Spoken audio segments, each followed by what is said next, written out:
Hola, buenas tardes a todos. Bienvenidos a Casa de América. Bienvenida, María. Estamos encantados de tenerte aquí hoy. Vamos a continuar con nuestro ciclo sobre el 5º centenario de la llegada de Hernán Cortés a México. Hoy la conferencia trata de los escudos de armas que Carlos V y Felipe II concedieron a los nobles indígenas del centro de México por su participación en la conquista y también por las muestras de su conversión al cristianismo. A medida que estos nobles comenzaron a familiarizarse con la heráldica europea, van introduciendo elementos de la iconografía mesoamericana e incluso algunos elementos de sus antiguas deidades. Pero de ello nos hablará María Castañeda de la Paz, que es doctora en Historia de América por la Universidad de Sevilla y también por la Universidad de Leiden, Países Bajos. Es investigadora titular en el Instituto de Investigaciones Antropológicas de la Universidad Nacional Autónoma de México, la UNAM, y desde 2006 imparte también clases de posgrado de maestría en estudios mesoamericanos en la UNAM. El curso se denomina Códices Históricos del Centro de México. Entre sus libros destacan Verdades y Mentiras en torno a don Diego de Mendoza, Austria, Moctezuma, En busca de agua para no morir de sed, Fray Francisco de Tembleque y la construcción del acueducto de Otumba y Zempoala. Conflictos y alianzas en tiempos de cambio, Azcapotzalco, Tlacopan, Tenochtitlán y Tlatelolco. Parece un trabalenguas, pero es así, y seguro que ella se va a mover con estos términos mucho más ágilmente que yo. Y finalmente, otro de sus libros publicados son Los escudos de armas indígenas de la colonia al México independiente. Y sin más dilación, les dejo disfrutar de nuestra ponente. Muchas gracias.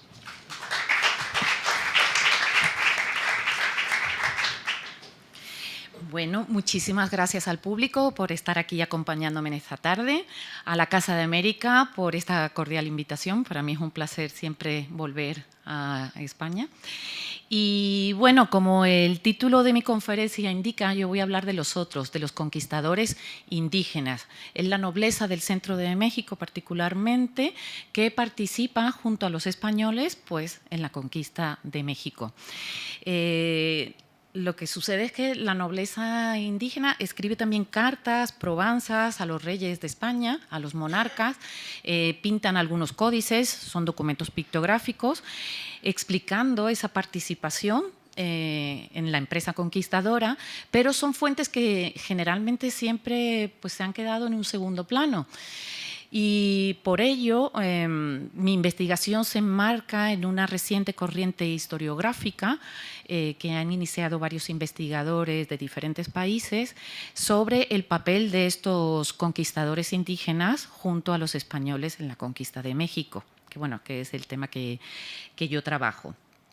La conferencia de hoy va a tratar, como pues ya nos ha dicho Nieves, sobre una serie de escudos de armas que Carlos V y Felipe II entregaron a estos nobles, a solicitud de ellos, por esa participación en la conquista. Bueno, ellos escriben varios argumentos que vamos a ver y pues los monarcas españoles están de acuerdo, le conceden estos escudos y la mayoría de los que voy a mostrar en el día o en la tarde de hoy van a estar están en el Archivo Ducal de Alba, en el Palacio de Liria, algunos en el Archivo General de Indias.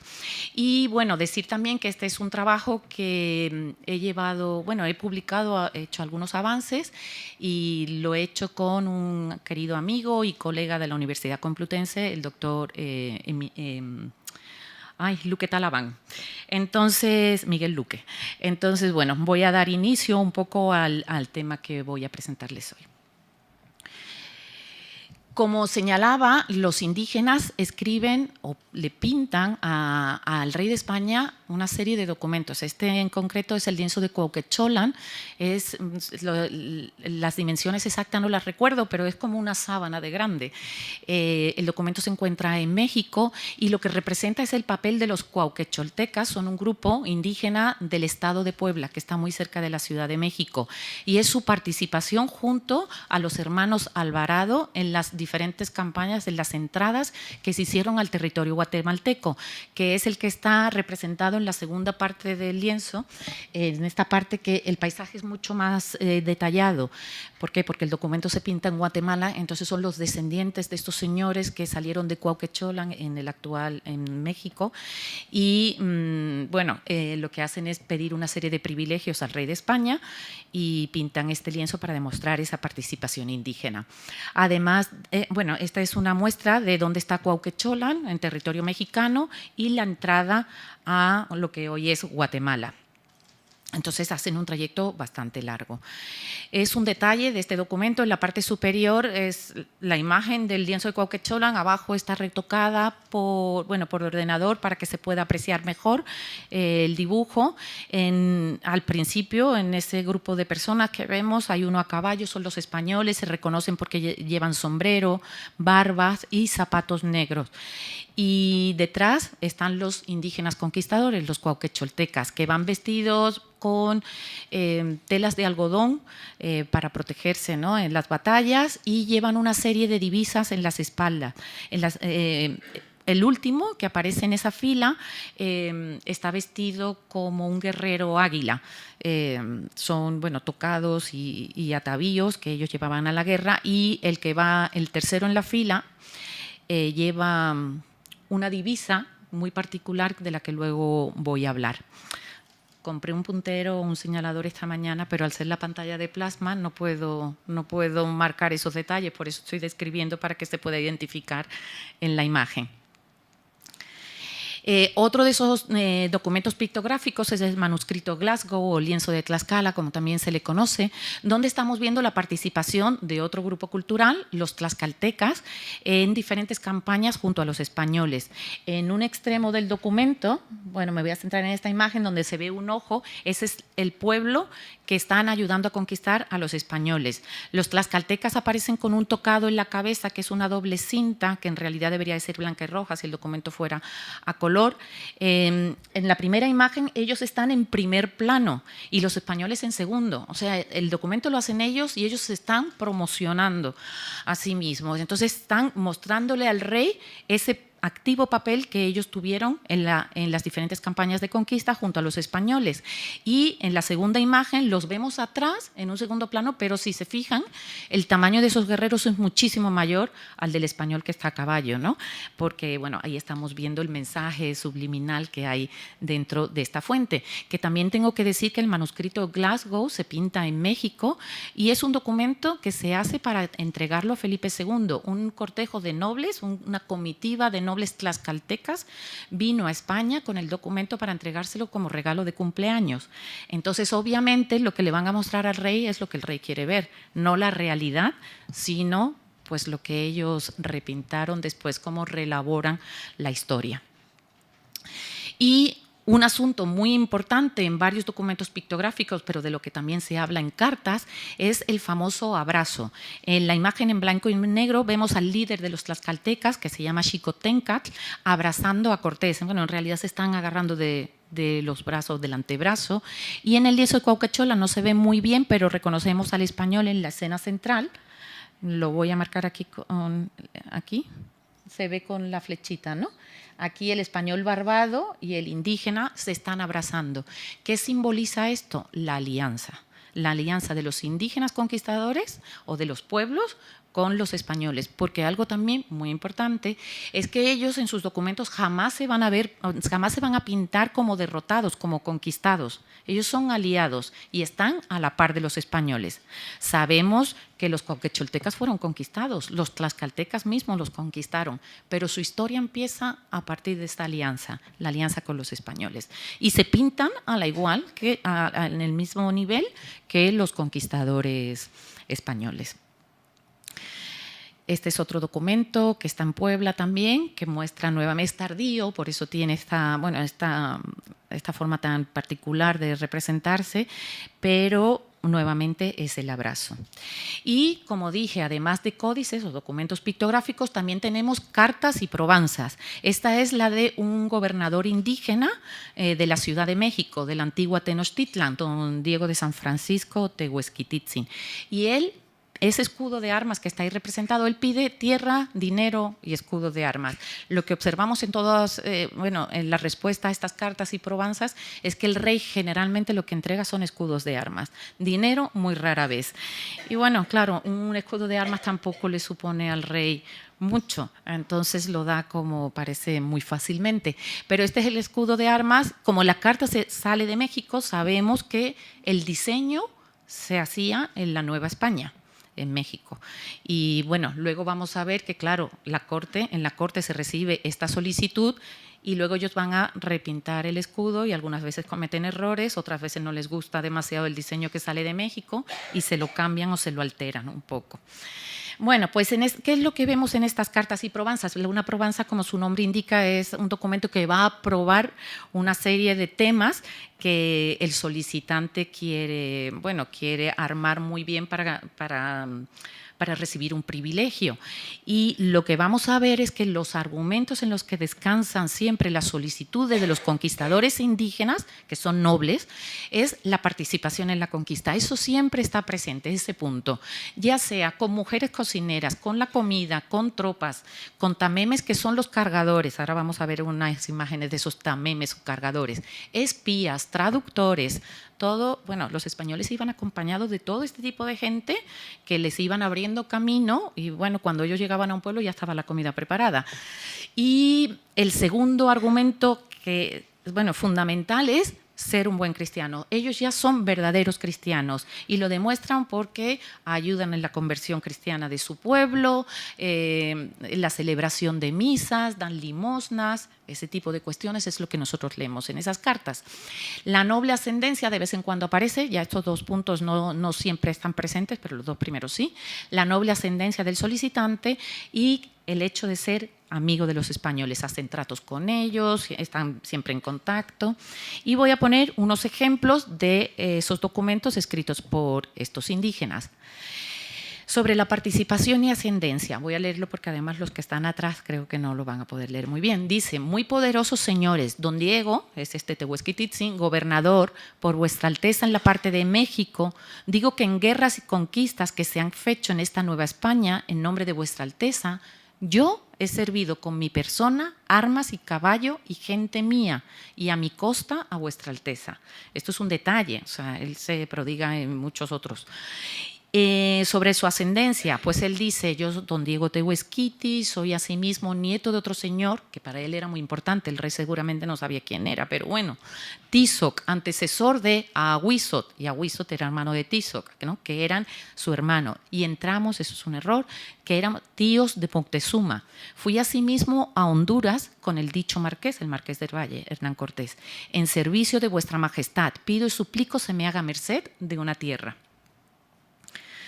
Sobre la participación en la conquista, bueno, eso, para no leer todo el texto, lo que está subrayado, ahí están resaltando que ellos cargaron con petacas, con cajas llenas de ropa, bastimento y otras cosas, y con españoles e indios heridos. Ellos se quejan de la debilidad de los españoles. Ay, es que se cansaban mucho, es que se caían en las trampas, no podían seguir caminando. Y estos tamemes, estos cargadores, tenían que ir llevándolos a unos y a otros. Y abajo dice, ¿no?, que cargaban con el carruaje de ellos y con personales españoles y carruajes son los cañones. Y eso es lo que pintaron también. Eso es, la imagen del lienzo de Cuauhtémoc, ahí estamos viendo a esos tamemes cargadores llevando la comida u otra serie de cosas. Y en el manuscrito Glasgow o lienzo de Tlaxcala, ahí tengo circulado a un tameme llevando a un español herido.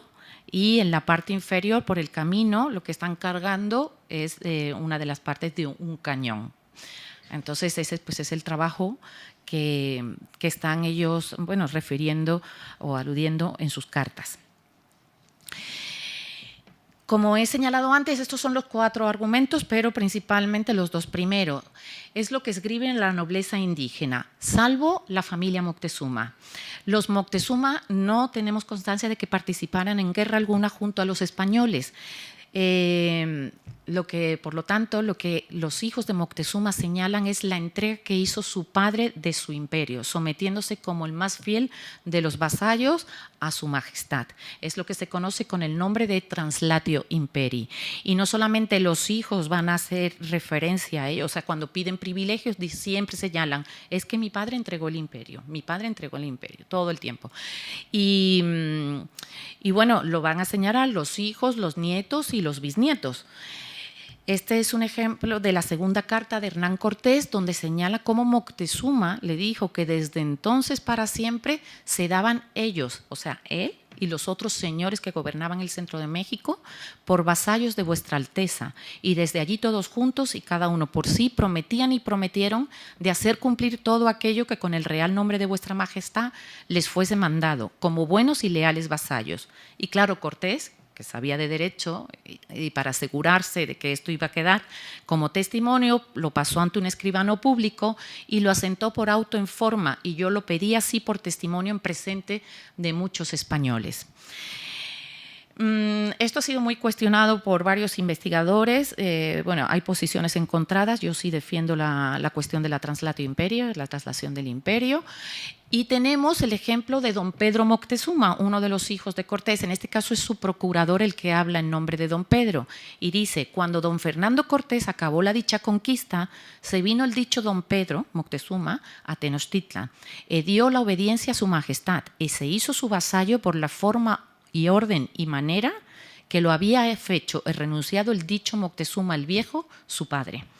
Y el propio don Martín Moctezuma también lo dijo en una carta, el cual es notorio que Moctezuma obedeció los mandamientos de vuestra Majestad y se dio por su vasallo y le entregó esta ciudad y tierras como señor que era de todo ello. Entonces es algo que se va a repetir, bueno, los nietos, bisnietos y todos los descendientes de Moctezuma. Bueno, y entro ya en el terreno de la heráldica. Obviamente el primer escudo de armas que tenemos es el de Hernán Cortés. He puesto una imagen que saqué de internet, labrada en piedra, y al lado una reproducción en azulejos que está en el Ayuntamiento en la Ciudad de México, para que se pueda ver mejor, yo creo, con más claridad que el que está tallado en piedra. Donde, bueno, cuando describa los escudos que voy a estar mostrando, no puedo detenerme en todos los detalles por cuestiones de tiempo y porque muchas veces tampoco sabemos, podemos interpretar por qué incluyeron una serie de elementos que vamos a ir viendo. Voy a señalar los más destacados. Entonces, en el caso pues, de Hernán Cortés, el escudo se divide en 4 cuarteles, que es como llamamos, ¿no?, cada una de estas partes. En uno de ellos, en el primero, vemos un águila bicéfala. Es algo, bueno, es el emblema, el blasón de la Casa de los Austria, de los Habsburgos, y es algo muy, bueno, tener el blasón de la familia real en tu escudo de armas, pues es bastante importante, y es una muestra de agradecimiento por parte de Carlos V a Hernán Cortés por todos los servicios prestados a la corona y su lealtad. Al lado hay 3 coronas que son referencias a los 3 señores que Hernán Cortés derrotó en Tenochtitlan, a Moctezuma, a su hermano y luego al famoso Cuauhtémoc, al que terminó derrotando.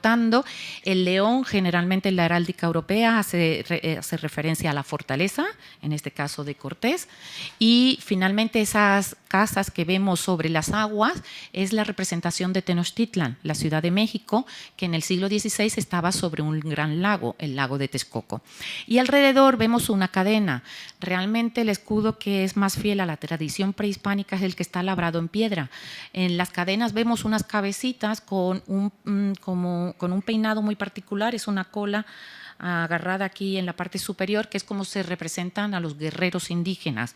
Entonces es una muestra de los guerreros que Hernán Cortés derrotó en las diferentes campañas de conquista, y además tienen los ojos cerrados para indicar que está muerto. En la iconografía prehispánica es la forma de representar a los muertos. Entonces son gente conquistada y que murió. Claro, en el que está labrado en azulejo, pues ahí lo que vemos son coronas europeas, pero en el otro está mucho más apegado a la tradición prehispánica. De los primeros escudos de armas que tenemos de conquistadores españoles, pues tenemos también el de Juan Tirado, que solamente me voy a hacer referencia a esas cabezas trofeos, como las que veíamos en el escudo de armas de Hernán Cortés, pero en este caso representan a nobles y son los nobles que él fue conquistando. Sabemos que son nobles porque tienen la nariz, el labio inferior y la oreja horadada, donde se colocaban pues piedras preciosas o sí, cuentas de oro, ¿no? Y es lo que, bueno, es lo que usaba la nobleza para identificarse como tal. En este caso no se representó a estos personajes con los ojos cerrados, sino una convención más europea que es con la lengua fuera, como cuando te ahorcan, tengo entendido que, bueno, así terminas. Y bueno, así es como representó a estos nobles indígenas. Sabemos que Juan Tirado estuvo en la Huasteca, en el norte, en la costa del Golfo, en el norte de la costa del Golfo, que es donde habita este grupo cultural, y el primero de estos señores, el que tiene la cinta roja en la cabeza, es un huasteco, lo sabemos por la forma de su cabeza apepinada y la nariz, el tipo de horadación que tiene la nariz así tan redonda. El otro español que solicita un escudo de armas, Fernando Burgueños, sigue con esas cabezas trofeos, como se conocen, ¿no? a estos elementos en la orla del escudo, pero aquí ya el dibujo está muy deteriorado y no se puede identificar muy bien a quién se está representando. Lo que traigo esta imagen a colación porque al personaje que vemos en el segundo cuartel, que lleva una cadena del cuello, en realidad es Moctezuma. Este escudo es de 1531, quiere decir que es una de las primeras, si no la primera representación que tenemos de Moctezuma, el gobernante, ¿no? El Tlatoani, que es el equivalente al título de rey o sí, gobernante de Tenochtitlan. Es un Moctezuma muy europeo porque está representado pues, con barba y con bigote, así no se le hubiera representado en la tradición mesoamericana. Pero sabemos que Fernando Burgueño, porque él lo dice, estuvo en su prisión y muerte. Entonces conoció personalmente a Moctezuma y quiso incorporarlo en uno de los cuarteles de su escudo de armas. Y entro ya en los primeros escudos de armas que tenemos de nobles indígenas, en particular de la familia Moctezuma. Don Martín Cortés no lo tenemos que confundir con el hijo de Hernán Cortés porque este tiene otros nombres, que es el Nezahualtecolotzin Moctezuma, es el hijo mayor de Moctezuma, y don Francisco de Alvarado, Matlacuahuatzin, es su primo hermano. Ambos fueron juntos, bueno, vinieron a España y estuvieron aquí desde 1532 a 1536. ¿Qué estaban haciendo aquí tanto tiempo? Pues recibiendo educación religiosa con frailes. El rey sufragó la estancia de ellos en diferentes conventos. Sé que recuerdo ahora que uno de ellos fue en Toledo, ese convento ya no existe. Pues allí estuvieron varios años formándose, bueno, en la nueva religión, y también estuvieron en la corte y obviamente aprendiendo castellano. También estuvieron en la corte y formaron parte del cuerpo que protegía a la familia real. Entonces, bueno, pues estaban sumergiéndose en la cultura española. Son los primeros escudos de armas y realmente aquí no hay ningún elemento de la tradición indígena presente. Son escudos muy europeos, con la locución en el primero de Mariana del Ave María, en el otro pusieron unas palmas del martirio, aparecen las iniciales del monarca, la K de Carolus, Carlos, la I de Juana, Iguana, como se escribía también con I latina, y la F de Felipe II, y igual que en el segundo tenemos Carolus y Felipe. Hay una flor de lis azul en medio entre las dos iniciales. Eso sí, hemos podido determinar que es el blasón de la familia Alvarado, que es el nombre, el apellido que recibe este noble indígena. Bueno, yo estaba diciendo que estos son los primeros escudos, pero realmente junto a la familia Moctezuma iba viajando otro señor que no era noble. Y si lo era, que no tenemos testimonio, o sea, no podemos atestiguarlo, era de una nobleza, bueno, que no era legítima para el trono de Tenochtitlan. Pero el caso es que su escudo de armas es todavía anterior al de la familia Moctezuma, es de 1535. Este señor supo adaptarse muy bien al mundo español, aprendió el castellano muy rápidamente y muy bien, porque se convirtió luego en nahuatlato de la audiencia, es decir, es la persona que ya una vez en México está trabajando como traductor del náhuatl al castellano y del castellano al náhuatl. Pero en este escudo de armas, precisamente, que es el primero, ya sí vemos algunos elementos de la tradición prehispánica, que es el águila y el jaguar sobre las aguas del lago de Texcoco. Y gracias a la cédula real sabemos que él solicitó esas armas armas porque eran las de su padre. Él dijo, son las armas que el dicho, bueno, el rey a través de la cédula real le dice, son las armas que el dicho vuestro padre tenía por suyas propias. Esto quiere decir, bueno, que él lo que está incorporando son elementos de guerra, porque las águilas y los jaguares eran las órdenes militares más importantes en el centro de México.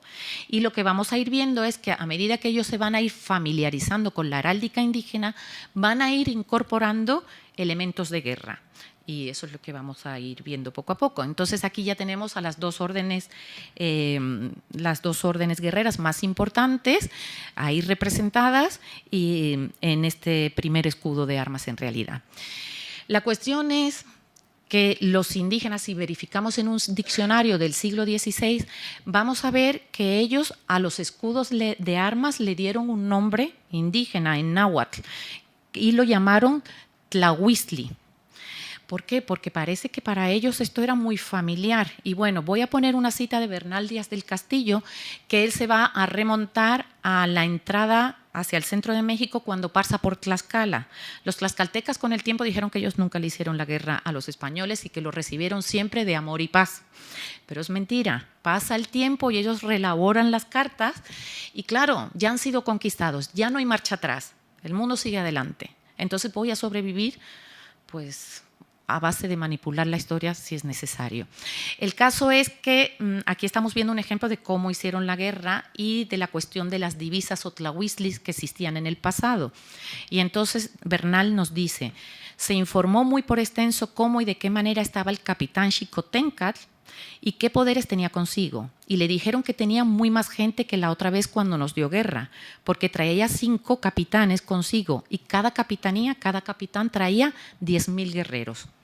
Y fue de esta manera que lo contaban, por manera que eran a la cuenta en total 50.000 y que había de sacar su bandera y seña, o sea, su divisa, que era un ave blanca tendida a las alas como que quería volar, que parece un avestruz, luego vamos a ver que es una garza blanca. Y que cada capitanía o capitán con su divisa y librea, porque cada cacique así las tenía diferenciadas, como en nuestra Castilla tienen los duques y condes. Es decir, Bernal Díaz del Castillo vio, al ver a todas estas personas en guerra, vio que ellos también contaban con divisas, con unas señas en el campo de batalla. Y estas divisas, que ahora vamos a ver su nombre, servían porque si un capitán va con la divisa, es algo visual. Entonces los otros 10.000 guerreros sabían que se tenían que mantener cohesionados y coordinados, si avanzar o ir hacia atrás, ¿no? Es para moverse dentro del campo de batalla.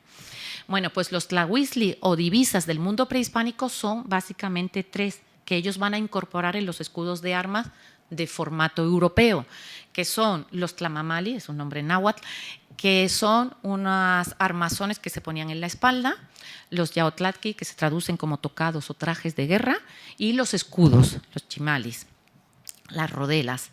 Y muestro aquí, bueno, pues un repertorio, un ejemplo de estos tlamamalis, los armazones que se ponían en la espalda. Con la flechita voy a señalar la parte que era de madera, que era la que permitía el atado con soga, con mencates o cuerdas, o también con cuerdas de cuero también, y una serie de elementos que no podemos interpretar muy bien, pero bueno, pues es el repertorio con el cual ellos se iban identificando, estos indios conquistadores, en las batallas. Y aquí lo vemos otra vez en el manuscrito Glasgow, donde los tlaxcaltecas llevan, no sé si se puede apreciar, esas divisas muy ricamente decoradas, muchas eran de plumas, de flores, de papel, con las cuales se iban, bueno, identificando en el campo de batalla. Lo otro son los trajes de guerra, son ejemplos que tenemos en diferentes códices, trajes de coyote de diferente tipo, que son los 2 rojos, los 2 primeros, uno es flamígero con llamas, trajes de señores de la muerte, de jaguares, un jaguar precioso, por eso está en azul o en verde turquesa, el del dios Xipe, que es el dios de los desollados, es este rojo que estoy señalando con la flecha, que reconocemos por el color rojo y por el gorrito cónico. Entonces esto es lo que los nobles vestían para ir y que vimos algo también en el lienzo de Cuauhtémoc. Y bueno, así lo dice un documento como la Relación Geográfica de Teotihuacán. Los principales y otras personas que se habían señalado en la guerra iban armados con armas de algodón y divisas diferentes, porque unos iban hechos garzas, otros ánades, otros águilas, otros con cueros de animales hechos leones o tigres, o lobos o venados u otros animales. La gente común solamente llevaba arcos y flechas, sin otra divisa alguna. Y finalmente las rodelas, los escudos, los chimalis, como se dice en náhuatl, que son de diferente tipo y estaban muy decorados. Generalmente pones ahí figuras espantables. ¿Por qué? Porque tiene una superficie amplia y permite la representación, pues, de elementos que pueden amedrentar al enemigo. Así lo hacían en Europa y así también lo hacían ellos. Bueno, les voy a pedir que se queden con la imagen de el tercero, con una manita ahí colgando. Ahora vamos a ver lo que es esa mano que cuelga. Bueno, la Relación Geográfica de Texcoco nos dice las armas defensivas que llevaban eran solamente las rodelas y unas jaquetillas, y algunos, por parecer fieros al enemigo, se envijaban, se pintaban de negro o de almagre y se pintaban los rostros de diversas formas, y en las rodelas lo mismo, pintaban rostros y figuras espantables y desemejantes, como un cráneo que vemos en la imagen mayor, ahí en la parte central del escudo. Y en esta vemos un brazo con lo que parece un guante colgando. Bien, ese es el cuartel de un escudo muy tardío, es del siglo XIX, es una copia y parece que no se sabía bien qué se estaba, la persona que lo dibujó no sabía qué estaba copiando. Pero tenemos un códice donde estamos viendo a un gobernante en guerra y si se fijan bien, él va vestido con la piel de un sacrificado. Por eso, en su mano agarra un palo, pero lleva lo que parece un guante colgando, es la piel del sacrificado, y eso es lo que pintaron en este escudo central y también en el que les dije antes que rememoraran, ¿no? Y si lo vemos en la parte de los pies, salen sus pies y aquí está el pie del sacrificado. Es el dios, bueno, este tipo de sacrificios se hacía al dios Xipe, el de los desollados, que se le quitaba la piel al cautivo y se la vestían los sacerdotes o en este caso el señor. Y bueno, era ese atavío de color rojo, el de la deidad.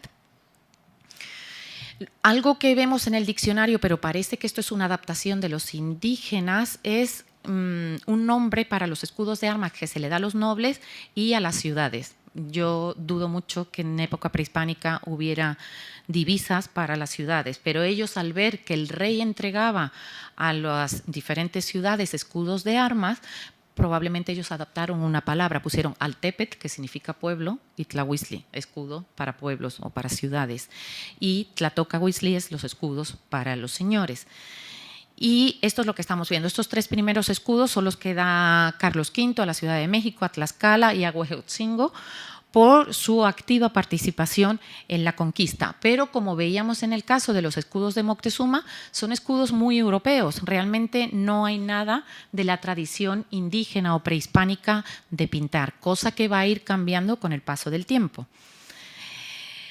En este es el de don Diego de San Francisco Tehuesquitichin, el gobernador indígena de la Ciudad de México, de la antigua Tenochtitlan, que veíamos antes en su Provenza. Este es el que plasmó.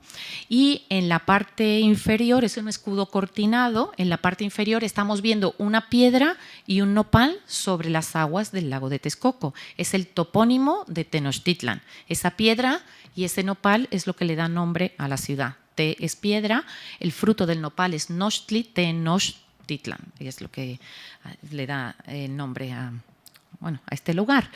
La cuestión es que tenemos la carta de solicitud, que no siempre la tenemos, casi siempre tenemos la cédula real de concesión. Pero en este caso sí tenemos ese ejemplo y este es el que se encuentra en el Archivo Ducal de Alba y vemos que es un escudo muy diferente. Sí está el topónimo de la ciudad de Tenochtitlan, la piedra muy mal dibujada, quizás no entendieron muy bien cómo la tenían que pintar y bueno, ahí sobre unas aguas. No sabemos qué pasó con los castillos y las águilas, parece que al monarca como que no le convenció esa iconografía y le puso unas estrellas que tampoco sabemos exactamente qué es la que significan o por qué las incorporó en este escudo de armas. Y bueno, estos son los tlaxcaltecas que son considerados, o siempre se les ha llamado los traidores de la patria, porque ayudaron a conquistar el centro de México, Tenochtitlan, pero en realidad ellos hicieron lo mismo que hicieron otros pueblos. Una vez, es un patrón mesoamericano, una vez que a ti te conquistan, tú te sumas a las tropas del que te ha conquistado para luego recibir una serie de privilegios. Los tlaxcaltecas lo único que hicieron fue, bueno, mucha diplomacia, fueron muy activos, vinieron a España en numerosas ocasiones a solicitar privilegios. Fueron los que trajeron el manuscrito que hoy está en Glasgow y por eso se llama manuscrito Glasgow, fueron los que lo trajeron aquí como regalo para Felipe II. Entonces yo creo que eso fue lo que hizo que se ganaran ese título de traidores, pero realmente los tenochcas, los tlatelolcas, todos los pueblos participaron en la conquista. Bueno, tenemos muchos ejemplos de la participación indígena junto a los españoles. Pero aquí lo que quiero mostrar, bueno, algunos detalles de estos escudos, donde podemos ver, bueno, en la imagen en blanco y negro, vemos al señor que gobernaba en una… Tlaxcala estaba dividida en 4 partes, en una de esas partes que se llama Tepeticpac. Este es el señor que gobernaba. Cuando llegan los españoles, el edificio que está detrás de él es su palacio y arriba del palacio hay un tlamamali, esos armazones de madera que comentaba. En la parte superior se puede ver el armazón todavía y una especie de animal, lo llaman ahí lobo feroz, con un mantón o cubierto de plumas. Bueno, esa era la divisa de la casa señorial. Eso era como el escudo de armas de esta casa, de Tepeticpac en Tlaxcala. Pues eso es lo que acabó en la década de los 60 del siglo XVI, los descendientes de este señor, lo que comienzan a incorporar en su escudo de armas son estos elementos de la tradición prehispánica, su divisa. Claro, que sufre una serie de transformaciones. Lo que antes eran unas orejas, quizás en la corte se vio como una corona y el animalito aparece ahora aquí con esa corona. Y bueno, esos son los típicos errores que se cometen en el proceso del copiado. Esta es otra de las casas reales de Tlaxcala, la de Quillahuiztlán. Es un ala de plumas ricas, especialmente de plumas de quetzal. El documento es en blanco y negro y no podemos ver esa riqueza. Pero en el escudo de armas, el descendiente de este señor, que se llamaba Antonio de la Cadena, lo vemos incorporado en el segundo cuartel de su escudo de armas, pero ahí no lo lleva en un tlamamali, en un armazón, sino lo lleva como tocado, un señor que está ahí representado en el escudo de armas. Y eso es lo que estamos viendo en el lienzo de Tlaxcala o manuscrito Glasgow. Vemos a los tlaxcaltecas en segundo término, pero en tamaño mucho mayor que los españoles, en este caso con el ala de plumas verdes y en la primera imagen con ese lobo feroz y el faldón. Entonces, para mandarle el mensaje al rey de España, nosotros, lo de la parcialidad tal o tal, estuvimos participando en la guerra junto a los españoles. Y bueno, esta es una de las casas principales de Tlaxcala, la del famoso Xicotenca, el que le dio guerra a los españoles.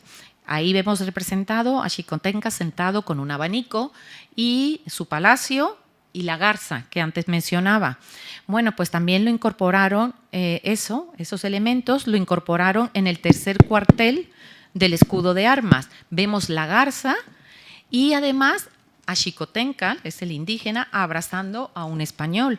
Es el famoso tema de la alianza, o sea, porque su padre fue el que estableció la alianza con los españoles. Entonces eso es lo que ellos van a incorporar en ese tercer cuartel del escudo de armas. Pero si se fijan, han ubicado esta escena no en Tlaxcala, sino en la costa del Golfo, porque hay agua detrás del cerro donde está, o de la montaña, donde está la garza. Y eso significa que, bueno, que están transformando la historia, porque ellos, a través de la cédula real, se nos dice que Xicotencat y los demás señores de Tlaxcala fueron a la costa del Golfo a recibir de amor y paz a Cortés, cuando sabemos que no fue así. Le hicieron la guerra cuando entraron y luego alteraron la historia para conseguir privilegios. Los tlaxcaltecas, bueno, como digo, ellos fueron muy activos y otra de las cosas es la incorporación de los apellidos suyos, que ya son apellidos españoles, como el de don Juan de la Cerda, en el escudo de armas. Además del abrazo, de la alianza, lo que representaron en el segundo y cuarto cuartel, en donde está el castillo y el león, y el campo de lices es el del apellido de la Cerda en Europa. O sea, ellos sabían ya de heráldica, se familiarizan con ella y comienzan a incorporarla en sus blasones.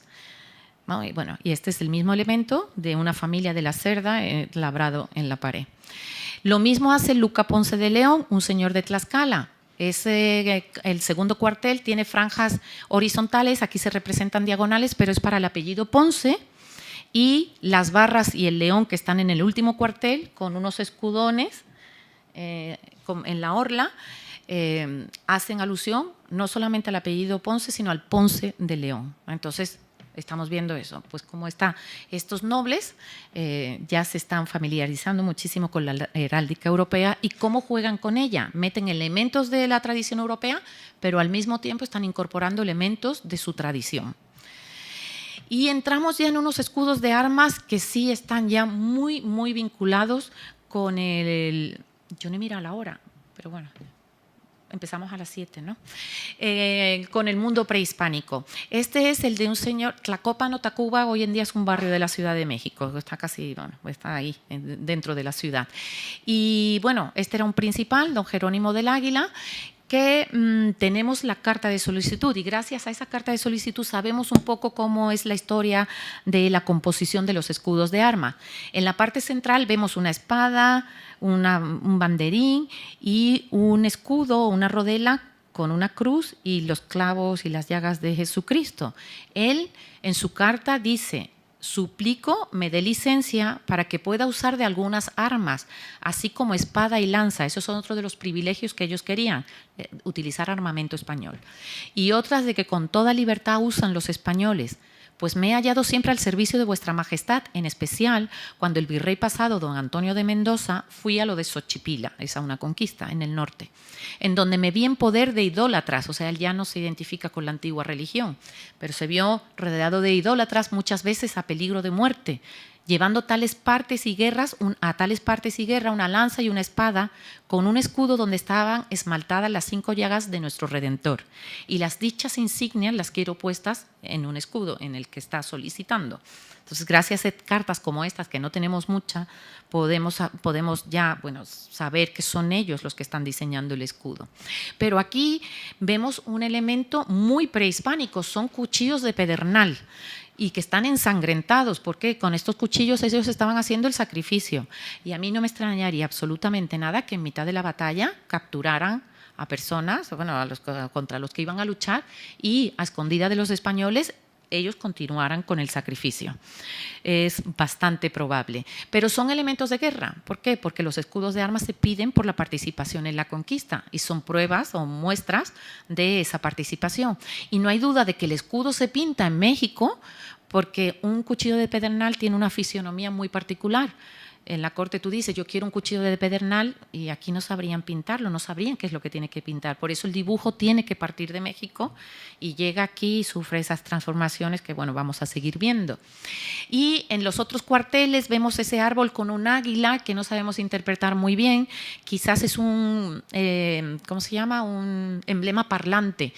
Como él se llama Jerónimo del Águila, pues quizás es su otro yo, el águila dando nombre a su apellido. Pero frente al águila tenemos un elemento pintado de color rosa y que termina en 3 puntitos y lo otro en una especie de flor de 3 pétalos. Eso es una convención pictográfica prehispánica que significa guerra. Es una corriente de agua y otra corriente de tierra quemada, así es. Y significa guerra. Lo que está haciendo el águila, y quizás don Jerónimo del Águila, es un grito de guerra, grita guerra. Y es lo que vemos, por ejemplo, en esta piedra prehispánica que representa la fundación de Tenochtitlan, la Ciudad de México, donde vemos un nopal, encima un águila, es el dios Huitzilopochtli, el dios de ellos, y de su pico sale esa misma corriente que está representada en el escudo de armas. Lo que el águila o el dios Huitzilopochtli está haciendo es gritar guerra, está tomando posesión del sitio donde van a vivir los aztecas, la isla de México, por guerra. pero son los elementos que vemos ahí en el escudo. Y luego estas frases bíblicas, que también, eso creo que se me olvidó comentarlo, que también vemos en el escudo de armas de Hernán Cortés. Ellos suelen poner estas frases en la orla, en latín muchas veces: libérame, Señor Jesucristo, Salvador del mundo, Señor mío y Dios mío. En este caso sabemos por qué él lo puso, don Jerónimo del Águila. Él dice en su carta: la cual letra por mí así elegida es inconfutable argumento de la constancia con la que poseemos la Santa Fe Católica, el otro argumento principal por el cual está solicitando el privilegio o los privilegios. Entonces ellos son los que eligen, ellos ya están mostrándole al rey que son personas convertidas, aunque están ahí los cuchillos de pedernal y el gritando guerra en forma de águila. El escudo de otro señor de Tlacopan o Tacuba es muy similar al que se le da también al pueblo mismo, entonces lo voy a comentar juntos. En la parte superior lo que estamos viendo es nuevamente las dos órdenes guerreras más importantes de Mesoamérica, en un lado el águila y en el otro los jaguares, y ese elemento que veíamos, la corriente de agua azul, y la otra que es como una florecita, es que están gritando guerra, están en acto de conquista, y de hecho el jaguar está sobre una peña, arriba hay un templo y salen llamas del templo. Es una representación prehispánica de conquista. Entonces lo que están mostrando son a los tlacopanecas, a la gente de Tacuba o Tlacopan, en acto de guerra. Y en la parte central vemos un árbol al que se agarra un león flamígero. El león en la heráldica europea está asociado también a la fortaleza, pero no entendemos bien por qué es un león con llamas. Pero al lado hay dos flores, es el topónimo de Tlacopan. En realidad el topónimo, como vemos en las dos imágenes inferiores, son tres tipos de flores, son unas varillas como clavellinas. Probablemente ellos pintaron tres, pero claro, en la corte dijeron, bueno, ¿qué más? Así pintamos dos, una o tres, ¿no? Ese tipo de cosas, pues probablemente no le dieron la importancia que para ellos sí, seguramente sí tenía. Y en la parte central del escudo de armas lo que vemos es la representación de un palacio, lo reconocemos por ese friso negro con tres círculos, y arriba del palacio hay tres coronas, lo que llevan los señores en la cabeza, como vemos en el segundo cuartel. Vemos a un señor con esa corona en la cabeza. Esas tres coronas simbolizan la triple alianza de tres señoríos que existían en la Cuenca de México, y Tlacopan formaba parte de esa triple alianza. Entonces le están diciendo en las cartas al rey que ellos eran muy importantes, controlaban el centro de México, etcétera, etcétera. Y en los otros dos cuarteles lo que vemos es la llegada del mundo de la cristiandad, de la nueva religión, a la Nueva España. La llaman mundo menor. He consultado con muchísima gente especialista en religiones antiguas, en religión novohispana. Nadie nunca había escuchado esta cuestión del mundo menor. Y yo creo que es una referencia al nuevo mundo. Y de hecho, el orbe cristiano tiene ahí como una especie de bocado en la parte inferior. Yo creo que es como otro emblema parlante para señalar, bueno, claro, ¿qué hacían con los americanos? Los americanos no existían en la historia para los europeos. Ahora le tienen que dar cabida dentro de la cristiandad. Y yo creo que lo hacen como dándole ese mordisco al orbe cristiano para indicar, bueno, que ellos son los que faltaban. Y esta es una imagen labrada en piedra que está en un museo, en el Museo de Chapultepec, donde vemos el orbe, nuevamente cristiano, también sobre las aguas. Yo creo que el señor que está abrazando está recibiendo el orbe cristiano, pues es la aceptación de la fe por parte del señor que gobernaba en Tlacopan a la llegada de los españoles. Y quizás también por estar metido en las aguas el bautismo, pero bueno, es una hipótesis. Pero hay algo que llama mucho la atención en este escudo de armas, y es una rodela que vemos, lo voy a señalar con la flechita aquí, en esta parte, en este lado del escudo, y en el otro lado hay tres flechas. Aquí están las tres flechas, en la segunda imagen, agarradas por el águila que soporta el blasón, y una cara en color rojo, otra vez el color rojo. Bueno, este escudo que aparece ahí, aparece en otros códices. Está dividido en tres partes y tiene unos círculos concéntricos de color rosa y color rojo, y lo vemos en diferentes códices asociados a una fiesta muy particular. Otra vez es la fiesta del dios Xipe, el dios de los desollados, y de hecho es este escudo de armas que lleva este personaje que está vistiendo la piel de un sacrificado, o aquí un guerrero que bueno, va a entrar en batalla con este señor dedicado a Xipe, que lleva también los círculos concéntricos. Esto es muy significativo. Estamos en la década de los 60 del siglo XVI. Se supone que, bueno, ellos participaron en la conquista y eran verdaderos cristianos. ¿Qué hacen incorporando estos elementos de dioses prehispánicos en unos escudos de armas de tipología europea? Bueno, pues no se han olvidado de sus dioses, como probablemente tampoco se habían olvidado todavía del sacrificio. En los archivos podemos encontrar todavía sacrificios de niños porque no llovía en la sierra, en zonas aisladas. Pero claro, esto es un mensaje subliminal para el pueblo. En la carta, obviamente no le van a decir al rey de España, mire que quiero el escudo de mi dios antiguo. No, simplemente ellos pintaron, probablemente no dijeron nada. Aquí en la corte no reconocieron qué es lo que estaba incorporado y lo metieron así, sin más. Pero claro, estos escudos luego se van a mostrar al pueblo. Cuando los señores nobles lo reciben, van a hacer ceremonias alrededor del escudo y la gente sí va a reconocer todavía la presencia de sus dioses prehispánicos en estos escudos que ya aparece, bueno, de personas que parece que todavía no estaban vinculadas con su antigua fe. Y algo similar va a aparecer, ya este es el último escudo que voy a mostrar, en el escudo de armas de Coyoacán, que es otro antiguo pueblo que hoy día está dentro de la Ciudad de México. Hay diferencias entre uno y otro escudo, pero bueno, señalar aquí la parte superior. Bueno, Coyoacán es el lugar del coyote, y en el segundo escudo de armas, en el del archivo de Indias, vemos a un coyote que está agarrando un arco y una flecha, elementos de guerra asociados a la guerra, pero tiene un tocado muy particular. Voy a mostrarlo, bueno, lo estaba mostrando en el otro, pero los dos lo llevan, pintados mejor o peor, pero eso es lo que lleva el coyote, o en el otro un tipo de lobo. Y es muy llamativo el tocado que lleva. Es nuevamente un tocado de una deidad. Y estamos nuevamente en la década de los 60, en un pueblo aparentemente convertido ya, que son los argumentos que se esgrimen para recibir estos escudos de armas. Y ahí lo vemos. Vemos a la deidad en la primera imagen inferior portando estos, los llaman mariposas de papel, pues están hechos de papel. Luego vemos aquí la fiesta al dios Otontecutli, que es el que lleva el tocado. Bueno, es un personaje representando a la deidad. O aquí, ya no sobre el palo, ya no hacía falta representar al señor, simplemente representaron esas mariposas de papel, y el señor que está tocando aquí el tambor pues lleva exactamente lo mismo. El escudo también es muy bonito porque además de ver el coyote y el jaguar contra los árboles, bueno, adaptando estos animales a la heráldica europea, vemos que en los otros cuarteles se incorporaron elementos nuevamente de guerras, un escudo y unas flechas, porque con eso iban ellos a hacer la guerra. Pero en este escudo, en este detalle, estamos viendo una cruz dominica. Los dominicos estuvieron antes que los franciscanos allí en Coyoacán.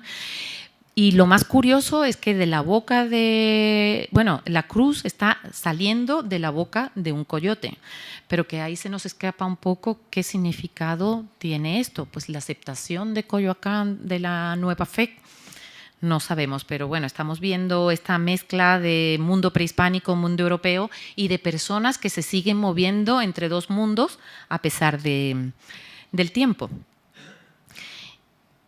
Y bueno, ya para terminar, bueno, ellos también incluyeron la frase, la fe sin trabajo es muerte. Entonces, ya para concluir, que faltan 5 minutos para las 8, pues señalar que los escudos de armas son en mi opinión, una prueba de la activa participación indígena de estos nobles en la conquista, y que se solicitan como recompensa a sus servicios, junto con otra serie de privilegios que los monarcas españoles realmente concedieron. A los que sí lo hicieron fueron a los Moctezuma. Los Moctezuma son unos privilegiados dentro de la nobleza indígena, y por la famosa Translatio Imperii. Son también símbolos de estatus social. Es una deferencia y un reconocimiento por parte de la corona española, que rememora la grandeza de los antiguos señores como grandes conquistadores. Estos escudos se labraban en las fachadas de las casas, en las iglesias, en tu lugar de enterramiento.